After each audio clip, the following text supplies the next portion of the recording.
pemirsa, hari ini yang ingin saya bahas di sini adalah tentang dunia skincare yang ramai di TikTok. Dr. Richard Lee vs Doctive yang membahas tentang produk-produk Dr. Richard Lee yang ternyata hanya ditempeli stiker. Dari masalah white tomato yang sudah dibongkar Doctive, kemudian belum kelar masalahnya atau belum kelar pembahasannya, masih ramai di media sosial, muncul lagi tentang stiker DNA salmon. Nah, tentunya ini yang kasihan adalah brand aslinya, produk aslinya, pabrik aslinya, karena mereka sudah berusaha untuk membuat ramuan agar bisa membantu dari skincare para wanita, tapi pada akhirnya diakui sebagai milik Dr. Richard Lee dengan hanya melabeli stiker begitu saja. Yang dirugikan tentunya brand aslinya. Nah, ini kalau brand aslinya mendiamkan saja ya tentunya nggak ada masalah. Tapi kalau brand aslinya sampai menggugat Dr. Richard Lee, baru nanti akan ada masalah-masalah. Karena ini mengakui sesuatu produk yang bukan produknya, diakui begitu saja. Nah, kalau otak-atik dari angka lahir Dr. Richard Lee, kenapa sih Dr. Richard Lee itu sampai sebegitunya? Ternyata dari angka lahirnya memang udah ada kode-kode dari alam semesta. Nah, kode-kodenya yaitu Dr. Richard Lee ini memiliki kepiawaian dalam berkata-kata. Ada angka 42. Kata-katanya tertata dan runut. Nah, apalagi kalau mengiklankan produknya. Nah, di sini juga ada kode-kode perencanaan. Kemudian perencanaan itu walaupun bisa mengundang sebuah masalah, tapi demi uang dilakukannya. Dan itu berhasil loh ya. Berhasil terjual dan dia mendapatkan kesuksesan, mendapatkan cuan yang banyak karena rencana-rencananya yang dengan kesengajaan melabeli dari produk-produk itu. 4 perencanaan. Nah, perencanaan berarti ada kesengajaan yang sudah direncanakan dengan matang. 5 itu masalah. Nah, perencanaan yang sebenarnya bermasalah ini, tapi demi cuan dia melakukannya. Oh, itu ada kodenya di sini, makanya jangan main-main tentang analisa angka kelahiran. Udah kebaca dan tidak bisa diganggu-gugat ini ya teman-teman. Jadi memang ada kesengajaan dan sudah terencana. Hanya saja rencananya ini terlalu gerusa-gerusu karena dia di angka 8. Tidak pikir panjang karena berpikir saya ingin segera mendapatkan keuntungan. Pada akhirnya tinggal di label stiker itu aja. Mestinya harus teliti loh ya. Misalnya diambil isinya, diganti tempatnya, kemudian baru dibuat nama dia. Itu masih bisa dibilang lebih hati-hati lagi, walaupun sebenarnya tidak dibenarkan.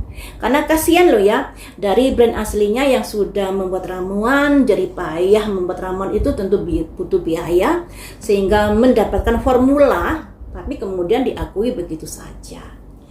Nah, gerusa-gerusunya inilah yang pada akhirnya membuat terbongkarnya dari stiker tomato dengan stiker DNA salmon tersebut, karena kurang apik dalam merencanakannya, kurang apik dalam memoles dari produk aslinya ke atas namanya. Harusnya kan diganti kemasannya, kemudian baru dilabeli sesuai dengan apa yang diinginkannya. Tapi bungkusnya masih sama, tinggal dikasih label aja. Enak dong kalau begitu ya, tidak keluar duit banyak, tinggal biaya label aja. Di kesempatan kali ini ingin saya prediksi bagaimanakah nasib Dr. Richard Lee terkait dari bisnisnya sampai tahun 2025. Jadi mulai hari ini sampai tahun 2025 seperti apakah kondisinya.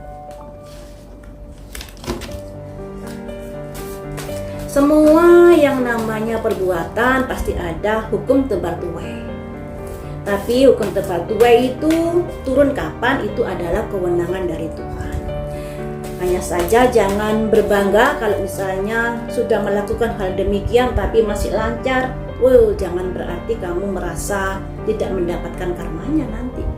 Pasti entah tahun berapa, entah hari apa, bulan apa, kesialan itu akan datang, teman-teman. Jadi hati-hati dalam melakukan sebuah tindakan. Jangan hanya berpikir keuntungan-keuntungan pada akhirnya menghalalkan segala cara. Mari kita kembali ke laptop. Bagaimanakah nasib dari Dr. Richard Lee, bisnisnya hari ini sampai tahun 2025? Ada simbol nurturing, masih ada pengasuhan. Jadi masih ada aktivitas yang dijalankan di sini. Nah, di sini membuat bertanya-tanya. Sudah ada masalah-masalah tentang produknya. Terkait dia mengakui produk asing itu kemudian dikasih label menjadi kayak produknya. Nah, tentunya ini banyak orang yang bertanya-tanya.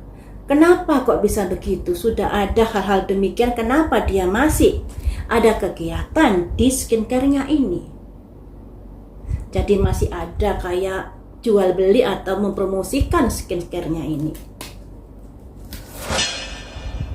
Perseverance, ketekunan. Nah, jadi sekalipun dia diguncang dengan masalah-masalah yang sudah terjadi atau yang sudah diketahui publik, tapi dia sangat tetap gigih untuk memperjuangkan bisnisnya di sini. Nggak ada rasa putus asa, nggak ada rasa menyerah, walaupun sudah diguncang oleh berita-berita terkait label ya. Label tomato sama label DNA salmon. Selanjutnya,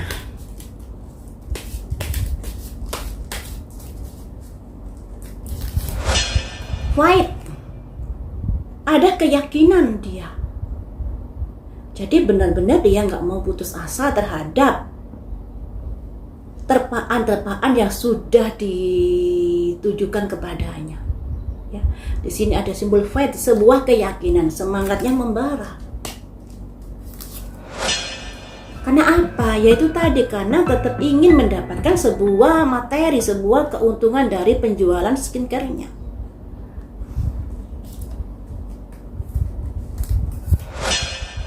Trickery itu apa yo?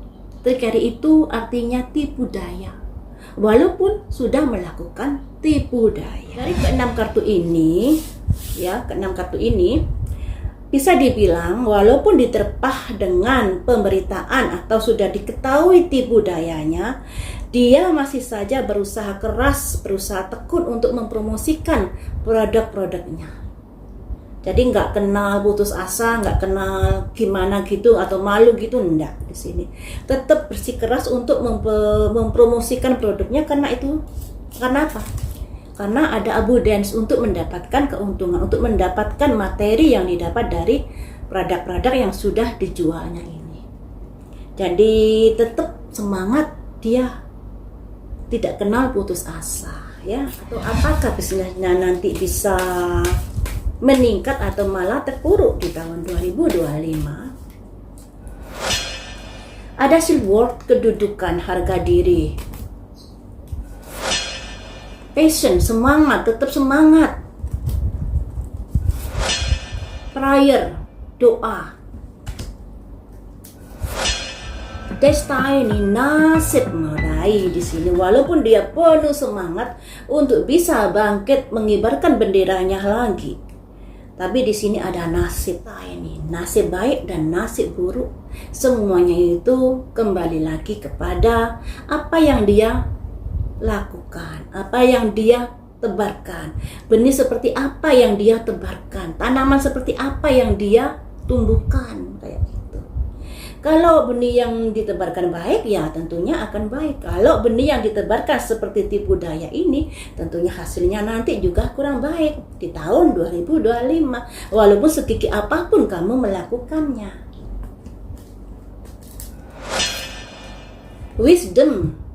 Nah, di sini ada kebijaksanaan dalam menerapkan di produk-produk berikutnya. Pakai menggandeng sebuah kerjasama.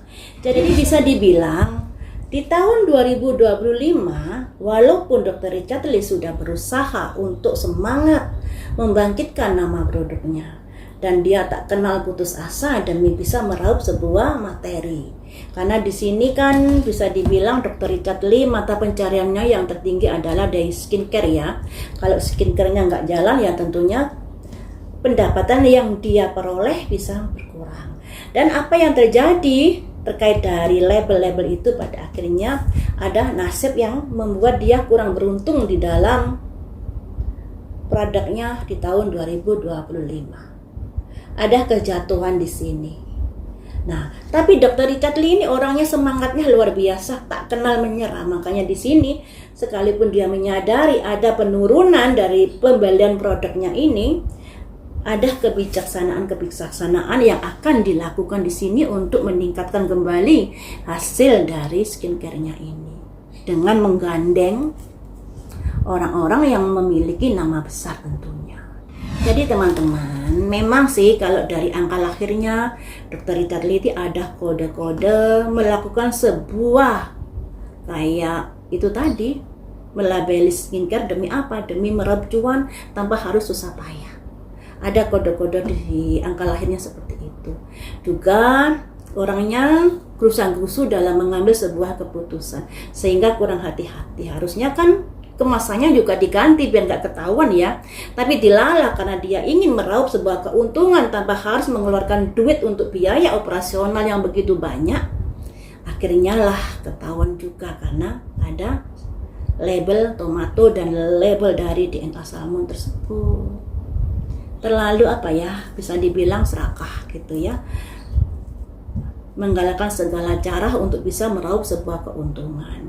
Nah, tinggal dari brand yang aslinya ini kalau mau gugat dari Dr. Richard Lee ya bisa saja, tinggal mau nggak menggugat kayak gitu. Karena apa yang dilakukan Dr. Richard Lee itu sudah mengakui produk dari ciptaan orang lain, hasil karya orang lain. Tentunya kalau sampai ke ranah sidang bisa kena Dr. Richard Lee. Tapi ya kembali lagi dari brand aslinya apakah menggugat atau tidak.